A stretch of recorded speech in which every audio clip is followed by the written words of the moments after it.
જય માતાજી મિત્રો, ભાદ્રવા પક્ષ એટલે કે ભાદરવો મહિનો ચાલી રહ્યો છે. ભાદરવા મહિનાને પિતૃઓનો મહિનો પણ કહે છે.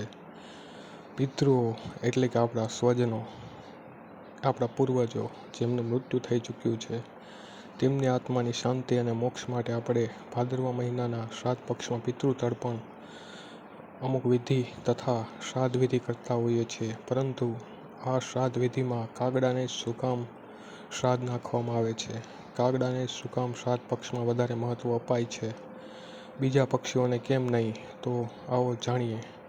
આપણે લોકો કાગડાને પિતૃ સ્વરૂપ માનીએ છીએ. કાગડો એક વાહક તરીકે છે.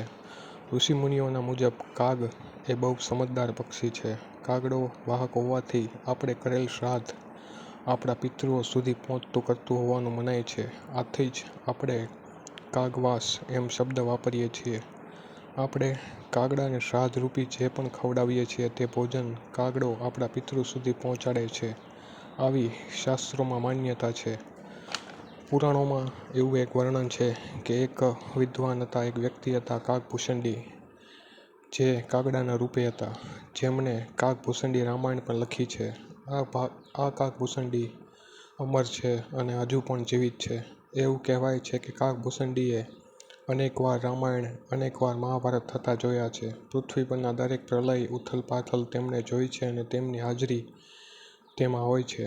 કાગભૂષણજીને પિતૃલોકમાં જવાની અનુમતિ અપાયેલી છે. આથી તેઓ ગમે ત્યારે પિતૃલોકમાં જઈ આવી શકે છે. આથી શ્રાદ્ધ પક્ષમાં કાગડાને આપેલું ભોજન આપણા પિતૃઓને સીધું મળી જાય છે. આથી જ શ્રાદ્ધ પક્ષમાં કાગડાને મહત્ત્વ આપવામાં આવે છે. કાગડાને આપેલો ખીરનો ટુકડો કે અમુક ભાગ કાગડો ખોરાકમાં લે છે અને તે સીધું આપણા પિતૃઓ સુધી પહોંચાડે છે.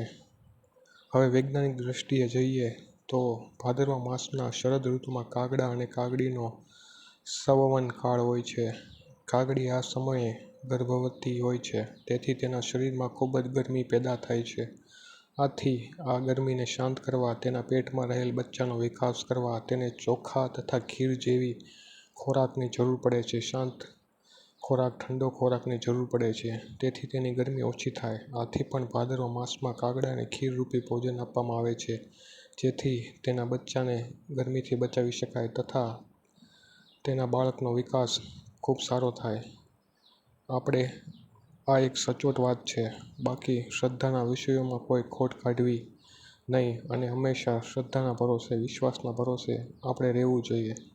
આમ કાગડાને પિતૃનું રૂપ માની અવશ્યથી શ્રાદ્ધ પક્ષમાં ભોજન કરાવવું જોઈએ. હું નથી કહેતો કે માત્ર શ્રાદ્ધ પક્ષમાં, દરેક પશુ પક્ષીને આપણાથી બનતું તેટલું ભોજન, ચણ, દાણા પાણી નાખવા જોઈએ. મિત્રો, વિડીયો ગમે તો લાઈક કરો, શેર કરો, સબસ્ક્રાઈબ કરો આપણી ચેનલ જાણીએ વાતો. અસ્તુ. જય માતાજી.